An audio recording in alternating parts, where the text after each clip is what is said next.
Good morning, YouTube. We have an interesting situation for you. We have our friend Jeff's Ferrari F355, and he said it's going to blow up. So are you recording all of the nefarious activities? If you're new to the channel, my name is Dan, and this is our dealership, NG Supercars, and that is my friend Jeff's car, and we have a special guest. Auto Tech Nick is here. I'm back. He's back. He's back because, well, Jeff was convinced that this thing was about to grenade. And let's be real, it's a 355, so that's like not out of the realm of possibilities. We're gonna try and figure out what the hell's wrong with it. I should say Nick is gonna mostly do stuff. I'm gonna stand around and interrupt Nick and be annoying, and Nick's gonna actually probably fix the car. We'll see. We'll determine what's making noise. How's that? Yeah. So here's the weird part. It was apparently making like an awful knocking sound and horrible stuff. So much so that Jeff didn't even want it driven over here, even though he doesn't live that far away. So he had it towed over here, and when they drop it off, the sound apparently had subsided quite a bit. And then when I started up to hear the sound the other day, it was dead silent, like it sounded completely normal. So I guess first see if we can even get it to replicate the sound, and then try and figure out what the sound is. Sound like a plan? I think it's a reasonable plan. Got any thoughts? It's the only plan. Gotta duplicate it. Gotta duplicate it. Yep. You should hold the camera really low so it makes me look like I'm really tall. 355. Yep, looks like a 355. Well, maybe plugs or wires or in. I feel like it's got to be, if it's not something catastrophic like a rod knock, which I would assume a rod knock doesn't just self-heal. it's not going to self-heal, but depending on the temperature and That's the true. viscosity of the oil, the noise will change. He had just run the car down a runway, doing a high-speed pass, and then he said it was no noise under load or at higher RPMs, but at idle, it was really loud. And he said it got worse throughout that day. Like every time he came back to idle, it would get worse. Okay. But then we get the car and it it goes away. Well, it sounds like we need an airport runway. So right, yeah, I know. So we did go flog this thing on a runway for a few times. That on a runway, that he got this thing really hot. The oil got real hot, real thin. So yeah. And then there's other components that heat obviously could have affected it. So we're gonna have to get the car warm. Okay. And get some heat in the engine. Oh damn, we're gonna have to drive a 355 around. I know, shucks. With the Capristo. Even worse. The exhaust for a 355. Yes. In my opinion. Yeah. I like the Group M too. That looks nice. By the way, Jeff has owned this car for over 15 years. We've been asked this since it's been in the shop 25 times. He's probably gonna sell it when this is fixed. So just so you know, because people are like, is it for sale? Is it for sale? I'm like, don't know, probably, maybe. Maybe. We'll see. So high probability it's for sale after this video. Figures, right? I broke my own rule and I did not plug it into the battery tender. I should have. It's been here about a week. I did do a video about why you should always plug your Ferrari into a maintainer. Don't listen to me. In fact, you should always not listen to me talking about how you should always do that. You know, plug your cars in. This is exactly why, because then this happens almost every time. Especially if you don't know the cars real well. Like I don't know Jeff's car enough to know how long does it last off tender, off maintainer. It's apparently less than a week or two. I think it may have been 2. It's been so busy, I don't remember the day it got here. It's all a blur. The day after the battery video, that sounds about right. I filmed the battery video and immediately did not plug it into a battery container. Anyway, we're gonna get it charged up and we'll get started, then we'll go drive it and heat it up. Let's try this again. That's a better sign. Much better sign. All right, just gotta wait for the F1 pump to take forever. Just waiting for the F1.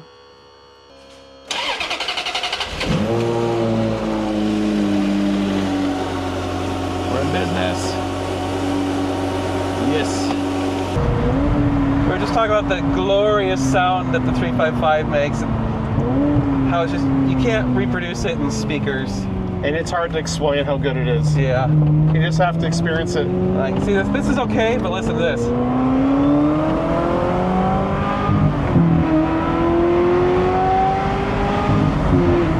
Oh, such a good sound.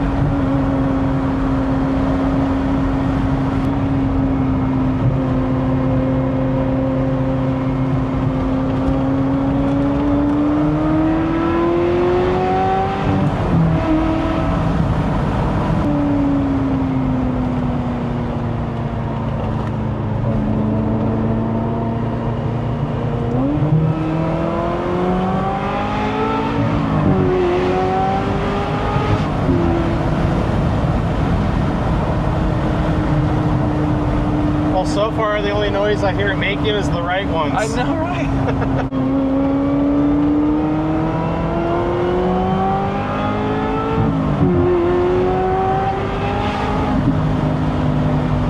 We'll have to start working our way to getting it hot now that it's warmed up. Just gotta be gentle at first. I don't want to be mean to Jeff's car. Especially if we don't know if there is something Right. serious going on. Yeah, each time get a little bit harder, a little bit harder. And he says it idle, so let's let it sit for a second. That sounds totally normal. Yeah. It's not even missing. Okay.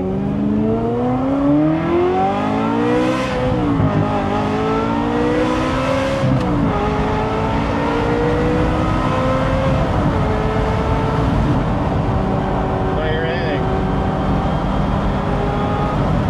I know it's not bullshit because multiple people confirmed that it was making noise. Yeah. So it's not like Jeff heard phantom noises, you know.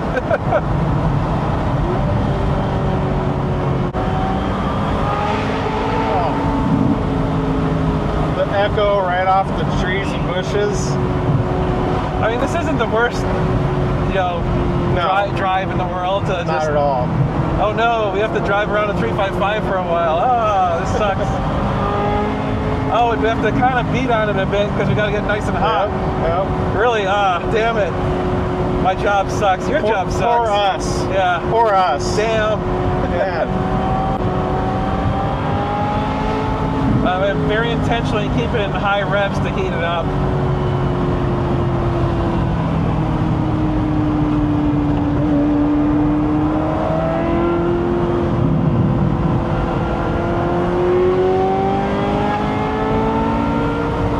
And of course, it's an F1 car, so we don't have an oil temp gauge. Yeah, I wish we could see where we were at, but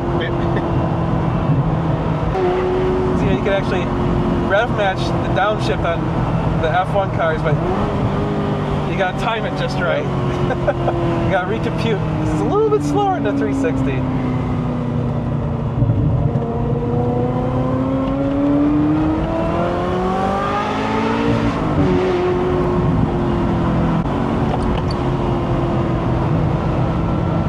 A little bit of chatter. Yeah, there's Some clunking up there. 77,934 miles. Probably need some new bushings or something. It's interesting that I feel like the 4.3 shift is faster than the 3.2 shift. I wonder if it's just because it's only having to move one arm versus two. Yeah, just one direction. Yeah. I'll let it idle for a moment.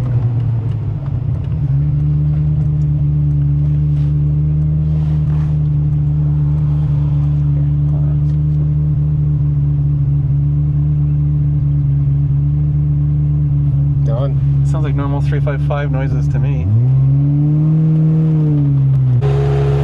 Not making any noises. No. We're debating just leaving it running for, if we're gonna leave it running, we should close the lid and Yeah. just let it heat soak for a good 10-20 minutes.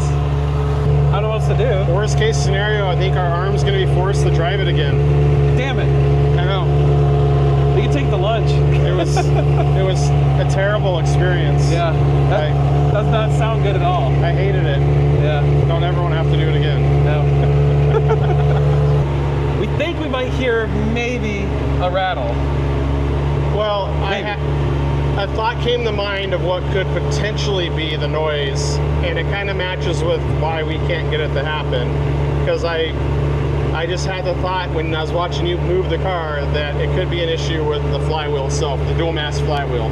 Especially if you had the car out on the track and he was running it and it got really hot, the grease in that flywheel is going to break down, and it could cause that element to start to rattle. And that very well could sound like a engine issue, a rod knock. Right. It's just sitting there resonating and vibrating.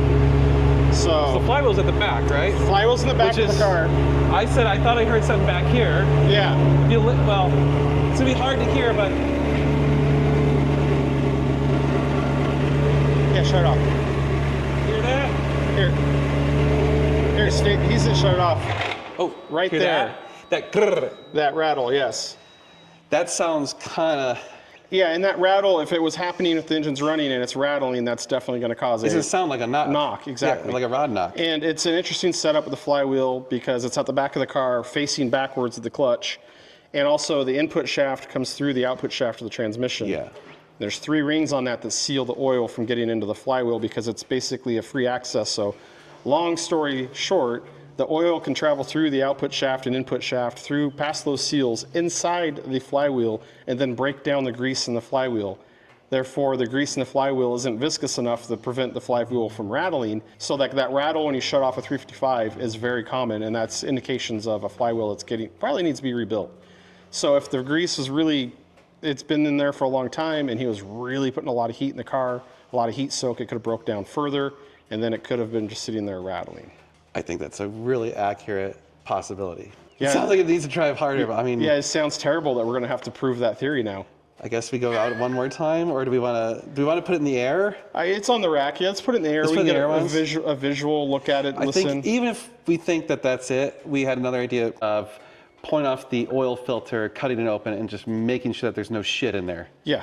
'Cause that's cheap assurance. Yep, oil filters are cheap. We cut it open and we can tell ourselves and the client the condition if there is metal in the filter or not. Right. So that way, that gives us a rough idea. If it had a rod knock, there's going to be plenty of metal in there, Yeah. even if it's not doing it now. And if we find 0 metal in there at all, it helps support our current theory. Yeah. But also, it's a big peace of mind. Yeah, yeah. All right, well, yeah, let's fire it up, put it in the air, and then shut it off. And I'll hold my mic. I'll take my mic off and hold it right up to the back of the transmission, and we should really be able to hear it. Yep. Send it up. All right.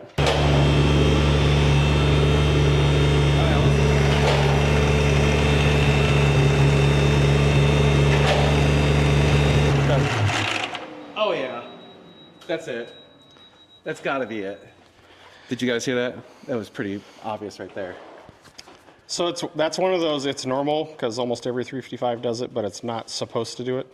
Yeah, but that definitely sounds similar to what a rod knock could sound like. If it's If it's doing resonating that all the idle. time, And then he said it goes away under load and it goes away under high RPM. Yeah. Which you're going to have so much load on that flywheel, it's just not going to gonna be- yeah. It's going to be locked at its end limit. I think that's it. Well, we've got to prove it. It's a Yeah, theory. yeah. It's So a theory. I guess we need to get hotter. Darn. Damn. I still would like to take a peek under the car. Yeah, yeah. Yeah, Okay. just to kind of look around, see what we see. Anything interesting other than typical oil leaks? Typical oil leaks, and we were just kind of discussing one of the most unique things about 355s, which is the gearbox and the layout. So Yeah. our gear shafts are actually running transverse in the car right here, and our clutch and flywheel are here at the back of the transmission. So we have a shaft coming from the crank through the center of the transmission into our clutch, and then we have the output shaft that goes into the flywheel, then the output shaft from the clutch goes back into the transmission, then there's a ring and pinion essentially that transfer our motion to our gear shafts, and then on top of the gear shafts is our differential that's sitting up there. So just the 348 and 355 and the Mondials, that's basically a 348, have Right. this The Mondial T though, right? Mondial T, have this transmission. And it's really just a matter, if you think about it, I'm right here at the engine belt housing, so we're just about 2 feet, so it's incredibly short. And that's one reason why 355s look so great, because they're so They're tiny, short. yeah. So they fit everything in here. And it's cake if you need to service your clutch. I'd say the clutch is super easy. Just Or go- a flywheel. Yeah. Yeah, so you can pull the back bumper, pull the muffler, and then you're there, you're in business. Yeah. It's got this crazy triple seal on the shaft because you basically have 2 concentric shafts. The shaft coming from the engine and then the shaft going back to the transmission. Yep. And that's where that oil comes from. Yeah. And gets into the flywheel. And that shaft leaks, or the triple seals leak pretty frequently. Yes, they're a hard Teflon seal, and you have to stretch them and put them on the shaft and then Yeah. shrink them back down. So you can get a Viton seal, I say there's an aftermarket one. which yeah. the last car, the 355 I have in the shop right now, I replaced those with the Viton seals. Oh, what'd you see? Nothing to see here. We might have heard that. Yeah. That's normal, right? It's just way our endings coming loose. Oh, is it? Yep, that matches the sound I heard.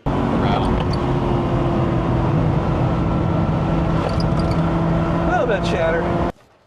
Oh, damn, I can see it move. Well, That's not much of an issue because it's just basically a round shaft of these aluminum arms that bolt on and pinch on. Oh, you know what? It looks like the other one. Oh yeah, it's got all those washers and they're. Yeah. It's Dude, that thing's about to come out. We should definitely tighten that if we can. I think we'll get it real hot again and see if it gets any worse. But you know what? I don't even know if we're gonna be able to simulate because not only did they do a run on the runway, they drove it from Austin all the way out to Kings Island or whatever, which is like a 2-hour drive. I think if we Horseshoe Bay, that's what it was. I think we can, if we're driving it and we could use heat soak to our advantage, especially if it is this. Yeah. Heat soak's gonna be good with no airflow, letting that heat from that exhaust soak into It's that. almost like drive it like Drive 40 it. miles an hour, high Drive RPM. it, let it sit, drive it, let it sit, Yeah. and we'd have to, I guess, to prove if that is our theory, get that grease broken down enough Yeah. to get that flywheel rattling. it definitely had a You know what I could do? ladder to it. Let's do this. Let's put someone back up in it, have someone start it. I'll record on my cell phone, shut off the car, and send him the sound and say, hey, is this the sound you heard? If it's the same sound but just brief, he can at least verify it. It's a good idea. Technology. All right, we just talked to the owner of the car, Jeff, and he confirmed that the sound we're hearing on shutdown is not the sound that he heard. That is a known problem with these 355 is the flywheel grease gets thinned and they make a little rattle on shutdown. So that he recognized that, we described it, and he actually knew what that was. And he said, no, that's not it. He verified it is definitely coming from the engine, and it was not just a rattle sound, it's also combined with like a rough running, stumbling. He said it even backfired and stuff a few times. So back to square one. We're going to try some more shit and figure out some more problems. And we got a check engine light now. That wasn't there previously. It got the check engine light while I was idling while we were letting it heat soak. So we'll find out what that is. All right, so we've got the plug wires off. We're pulling the plugs. So far, nothing real substantial. Not yet. Although plug 1 looked a little bit cleaner than plug 2, but not like dramatically. Plug 3 looks about the same as plug 2. Nothing alarming. Yeah, it's got kind of a standard carbon buildup and shit. This is the one this is the suspenseful one. Nick purposely saved the best for last. Of course. Yeah, well. Make Dan wait. Come on. Get it out. Okay, what do we got? Oh, he hides it from me, little bastard. Nothing really. Oh, it looks about the same. Yeah. Alrighty, where are we at? Well, we pulled our spark plugs out of bank 1. No smoking guns, no red flags. Everything looked Reasonable. more than reasonable, honestly. Yeah. We borescoped bank 1. Again, nothing super reasonable. We did scrutinize cylinder 4 and glance at the other 3. Again, nothing to make me really want to spend a lot more time onto it. We decided to pressurize the cooling system. Yeah. So we're here in hopes. We have 15 PSI on it. We have the spark plugs out of it still, so we're hoping that if there is an issue with the head gasket and coolant is getting into the cylinder, that we can get some coolant to actually go in there right now so we can visually see it. While we were waiting on that, time is our friend here. We pulled the plugs on bank 2. Everything looked fine. And then we borescoped them all very quickly. Again, everything looked fine. So what I'm looking for on borescoping it, if we think we have a head gasket issue or a coolant issue, is if there's coolant getting into the cylinder, it's going to actually act as like a steam cleaner, and it's going to clean all the carbon out of the cylinder. It cleans the top of the piston, and depending on how severe the problem is or how long it's been driven that way, you can actually have like a completely clean cylinder where there's no carbon on the piston, the chamber, the valves. So you're looking, it's usually pretty obvious, and all of these look pretty consistent. So it doesn't mean it's still not the issue, but there's really no other indications. It's not severe. It just means we have a theory and no other evidence to back it up. Right. So really, one of the main reasons this is something we invested the time into is it's given us known facts. We can visually inspect the spark plugs, the spark plug wires, the pistons, the cylinders, give us a pretty good idea if the engine's in good health or not. And as I said, time is our friend on our coolant pressure tester. We went one step further and Dan popped off the oil filter. Yep. And I just finished cutting that open. So we just decided oil filters are relatively cheap. I cut the open, I have the cartridge here so we can inspect for any metal. So if it had a lower end or a bearing issue, we would see that in here. Now, This is one thing where a lot of people will take the oil filter and they look at it and they try to inspect it for any damage. Yeah. But there's a lot, this is soaked in oil and it's hard to see any metal flakes. So what I'm gonna do is we're gonna rip or cut a section of this paper element out and we're gonna wrap it in this paper towel. And squish it. We're gonna take it to a bench vise and squeeze it. It'll squeeze all the oil out of the filter into a paper towel, and then it's a lot easier to see actually what's in your filter element. So a lot of people check the oil filters just like this, but if you're looking down in that crevice, it's hard to see what's actually going on. Yeah. So we're gonna squeeze this oil out, and then check and see the difference. I like it. Yep, just cut it with a blade. Doesn't have to be pretty. There we go. That's honestly more than we need. So we're gonna take this, and we're gonna leave it exactly like this, but wrap it in the towel, and then squeeze it in the vise. I like it. Squish. And if we do this, usually you can see it just saturate I bet, yeah. our towel. Oh, yeah. Yep. Oh, See, yeah. if we need to, we can give that a couple shots. And, But you can already see it makes a big difference. yeah. So now it makes it a lot easier to see what's in there. Let me see. But it certainly doesn't look like what you would see if you have a rod bearing going. Yeah, there would be chunks of shiny Yeah, parts. a lot That's a little chunk. It's a lot of it's That's sealant. small. That's a little chunk of aluminum right there. Yeah. But you'd be seeing copper and the other materials of the bearing. Yeah, it looks pretty clean. But you can see when we had it, you couldn't really see much of any of that Yeah. before you squeeze the oil out. But like I said, this all looks like that 3-bond 1211, Yeah. which is not uncommon considering how often these get belt services. The valve covers come off, you got to Yeah, clean that, and yeah. it falls in the head. That's why I'm not concerned with this, because I think it's just kind of an unfortunate byproduct of the servicing of the cars. But there's no, like I said, if you have a spun bearing, lower end issue, It'd be it- gnarly. it's screaming at you. Yeah. And this is all like, there's green gasket here. There's specks of red, which is like probably the silicone. I would say that edge of the gasket. The silicone that's impregnated Yeah. on them. Like Yeah, that there's red a right chunk there. of it right Yeah. there. So this is just, Normal. well, I mean, Typical. yes, typical. Is Typical, a better word. Yeah, I mean, I think there's no, and even as careful as I am when you go through and do it, there's just no way to guarantee you keep all of that out of the engine. Yeah. It's so hard. So this is good because it's kind of like the same thing with the spark plugs and everything we did with the engine is, okay, it doesn't tell us what happened and what the problem is. And a lot of people fixate on that. But we do know that, like, It's not a rod bearing. it's not a rod bearing, and the bottom end of the engine hood looks healthy. The pistons look healthy. The spark plugs look healthy. Like, there's nothing saying this thing's about the self-destruct. So Yeah. we still haven't heard the noise and duplicated it. But now we can at least drive it in comfort knowing that we're not doing more damage to the car. Yeah. And it's a healthy engine. And then we can still work to get the noise to reappear. So it's worth it to do this stuff because, again, we have now known facts. Yeah. But I think we're just have to give it more time and see what, if we get lucky and get some coolant into that cylinder. Actually, thinking that we might maybe want to consider letting that sit overnight. We can. Yeah, we'll have to see how. See if we get anything by the end of the day. Yeah. Well, YouTube, it's the next day. Nick is still here.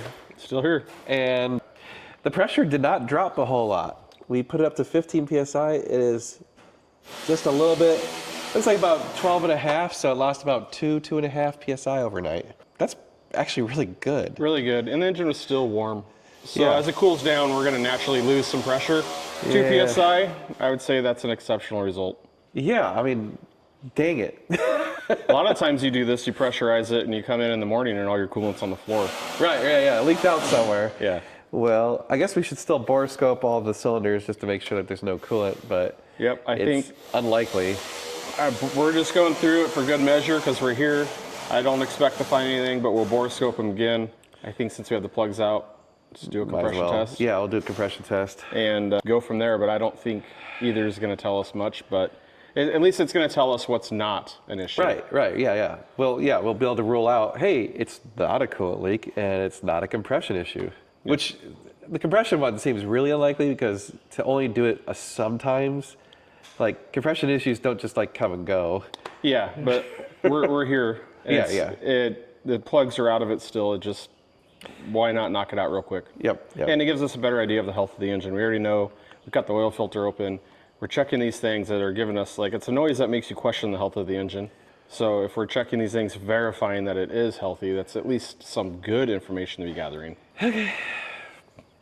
We'll see what happens. Nick was teaching me things that I think you should know about. So we're gonna do a compression test. We've got all the compression stuff set up. All the spark plugs are out. We've got a big ass 15 amp charger on the battery. So we're gonna keep that on there so we don't have poor battery. Yep. And this one's new. I had never heard about this one. He said, keep the throttle whacked all the way to the floor so that the throttle bodies are open all the way. Because otherwise, the throttle body, because it's got individual throttle bodies, you kind of are created like almost like a vacuum effect if it's closed. So you won't get an accurate reading. Makes sense, right? You'll have a lower compression because you're trying to force or pull all that air through the closed throttle body. Right. So your overall number is going to be much lower. But if there's any variance of how open or closed each throttle plate is, that's going to radically change your compression numbers for that cylinder. And if you open them wide open, you have a true idea of what the compression is, but it gets rid of any potential variance. Because our volume from our closed throttle plate to our valves is, only tiny. Yeah, it's tiny, maybe 10 ounces maybe of air, or volume. And when that piston pulls it down, it's fighting such a vacuum. So it's gonna show up. I've had it happen. That's how I learned this, is because I was working on a car that was, I think it was a carbureted car, but it had a 1 barrel per cylinder, and did a compression test, and my readings were astronomically across the board. And then I held everything at wide open and it equalized. So this does still play into effect on any car you do, like the 458s, 430s, 360s, but they have such a big plenum and one throttle body. The plenum still helps mask it, but you still may see variance. And if you have the throttle body off and you do the compression test, that gets rid of that variance of how the air flows in the intake manifold. Makes sense. So the whole key to a compression test is we're trying to be as consistent as possible. So crank the engine the same amount of revolutions, do our best to make sure the battery doesn't deplete as we're cranking the car over, because we're going to be cranking and cranking and cranking. So the strongest battery charger we have is important. Throttle's open. Obviously the fuel pump fuses are out. I disconnected the coils. And don't need to fire. Yeah, and I don't want to be throwing fuel in the cylinders. So the whole key is, because I normally would just hook up a switch to the starter and run off the starter. But since this is a 5.2 car, it's actually harder to get to the starter. And I figure for time's sake, it's easier. Well, we got 2 of us. It's easier to just hop in the car and crank it. But if we do so, we would normally have spark and fuel. The method I was doing at the starter doesn't do that. So we pulled the fuel pump fuse, disconnected the coils. We're good there. So at this point, it's just a matter of holding the throttle open.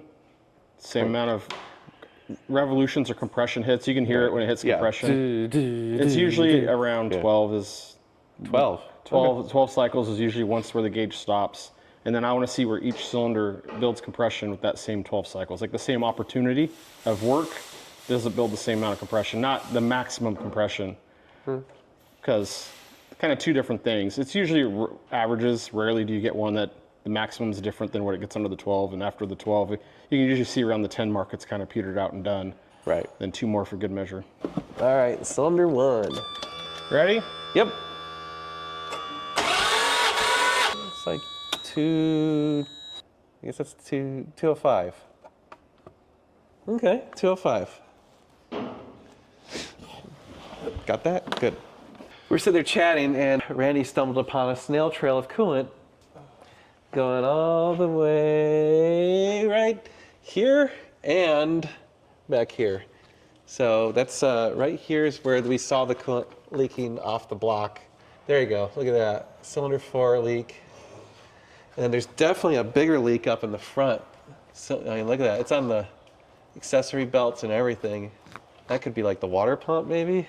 Water pump or one of the many coolant hoses up in the front. Okay, now we have some evidence finally of something. Well, I mean, we know that leak is more severe than we were thinking. I have a theory. Tell me if this is completely bullshit. It gets really hot. Everything's expanding just a bit, right? Including the heads and the head bolts and all that, which causes the gasket to have just a gap where instead of leaking that way, it's leaking that way.